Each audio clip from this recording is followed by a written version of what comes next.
All right, so get this. We're going deep today into a story.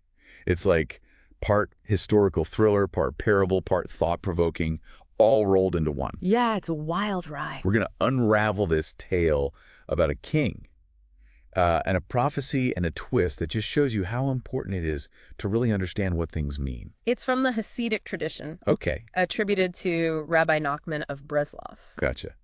And what's so fascinating about this story is how it just brings together all these complex themes, faith, choice, consequence. Absolutely. We see how one single decree can impact generations, Yeah. and how just getting something wrong, a misinterpretation, can have some serious repercussions. It's huge. So let's start at the beginning. Okay. We have this powerful king who makes this big decree. He demands that everyone in his kingdom convert to his religion, Right. and anyone who refuses, exile. Gone.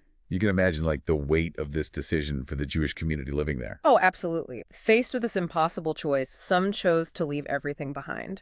Their homes, their livelihoods, their whole lives as they knew them. They prend their faith above all else. Yeah. Others, and it's understandable, just couldn't bear the thought of such a loss.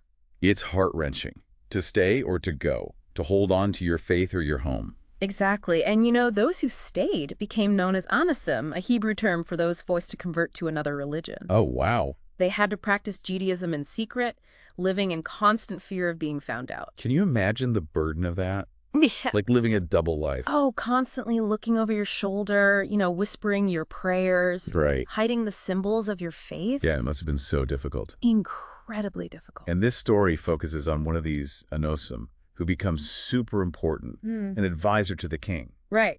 He serves the king, offering counsel, guidance, all while hiding his true faith. Right. This internal conflict, this tension between his outward actions and his inner beliefs, becomes a crucial element in the story.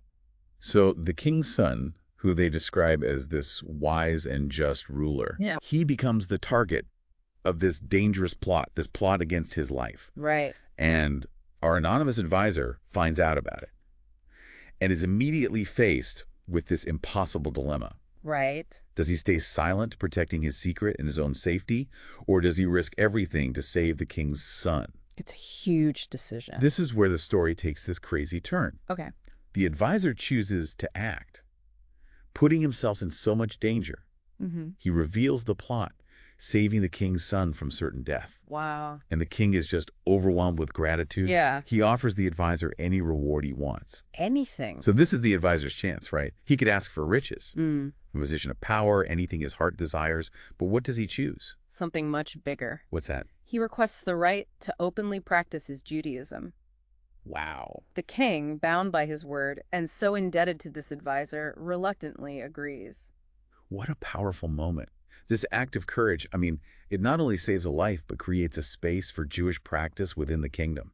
But, as we'll see, the story doesn't end there. It keeps going. This sets in motion a chain of events that impacts the following generations. The king eventually dies, and his grandson takes the throne. Okay. This new king, he's quite different from his father. How so? He's ambitious, Okay. a little bit ruthless, and completely obsessed with this prophecy he's found. A prophecy about his own demise. So this is where the prophecy comes in. And I bet it's not a good one. You're right about that. The prophecy warns him to beware of a bull and a ram. Now put yourself in the king's shoes for a second. Okay. How would you interpret that? Honestly, Mm. I'd probably think about real bulls and rams.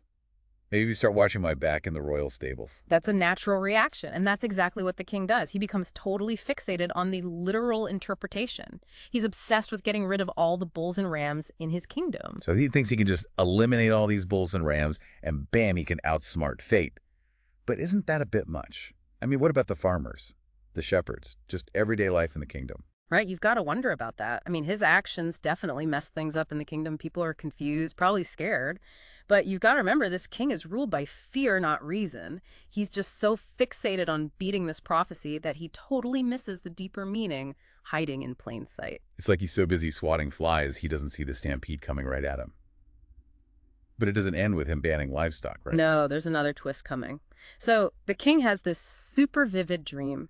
He sees the sun shining in all of its 365 forms, and he becomes convinced that if he can just reach this place, this like mythical realm of sunlight, it'll somehow, I don't know, neutralize the prophecy's power.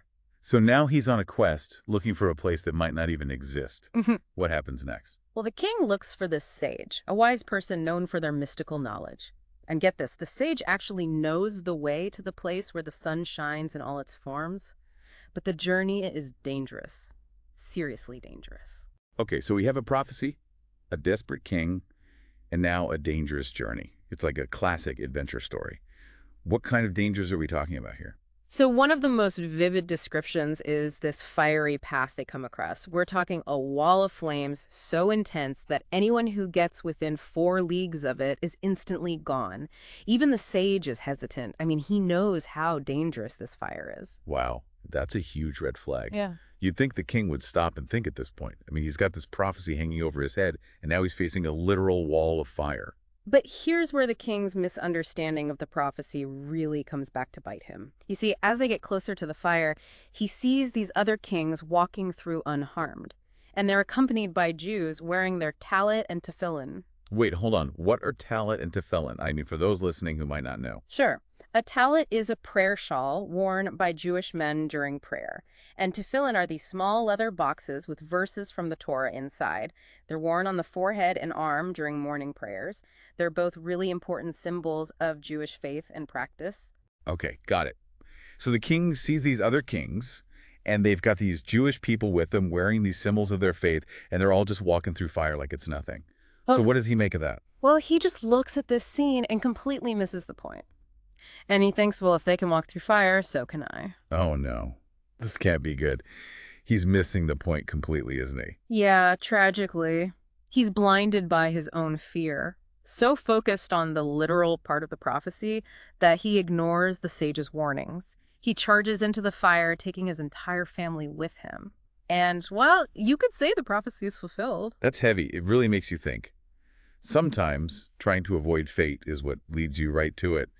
But what about the advisor? Where does he fit into all of this? So the advisor is back in the kingdom, right? And when news of the king's death reaches him, everyone's confused. They can't understand how the prophecy came true after all the precautions the king took. And that's when the advisor steps forward and drops a bombshell. Okay, here we go. What does he say? He says that the prophecy wasn't about literal bulls and rams at all. Remember, the prophecy came about during the reign of the king's grandfather, the one who issued the decree forcing conversion. The advisor, because he lived through that time, he understood the true meaning. So what was the real meaning then? What were the bull and ram really about? He explains that the bull represents the leather that's used to make tefillin, and the ram, well, its wool is used to make the fringes of the talit. Wow. It wasn't about animals at all. It was about the symbols of Jewish practice. That changes things. It does.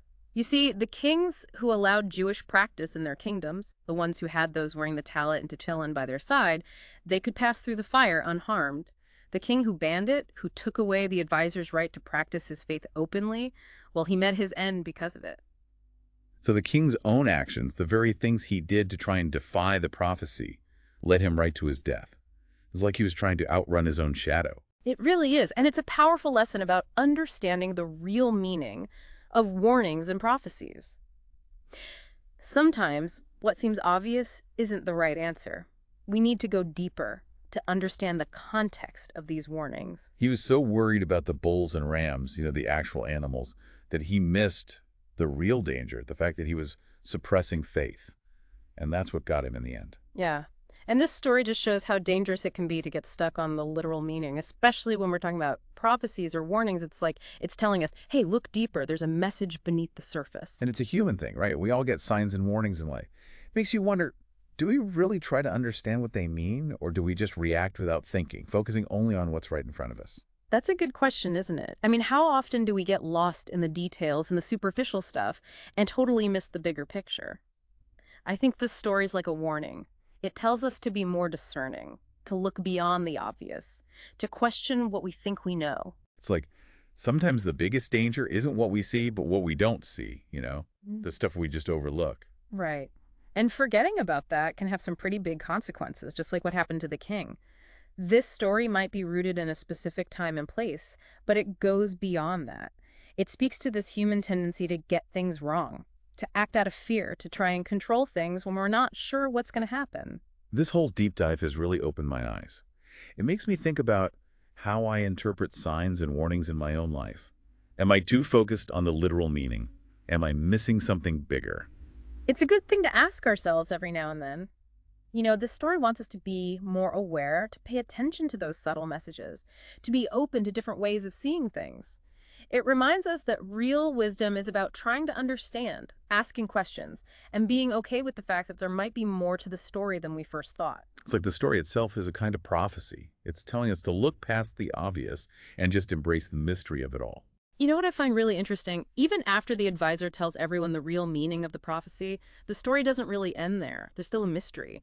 It leaves you wondering, are there other meanings hidden in this story? What other insights could we find if we keep digging? That's a great point. It's like it wants us to keep thinking, to keep searching for deeper truths. It reminds us that trying to understand is just as important as what we learn along the way. Exactly. This story, with all its twists and turns, hidden meanings, and tragic stuff, it's a gift. It gives us a chance to think, to learn, and to grow in how we understand the world and our place in it. So, to everyone listening, as you go through your day, as you face challenges and make decisions, remember the king, the prophecy, and the fire. Remember that how we interpret things matters. Remember to try and understand things. And remember that sometimes sticking to the literal meaning can be dangerous. What signs and warnings are you getting in your own life? What deeper meanings might be hidden right in front of you? Take some time to think about it. Ask questions.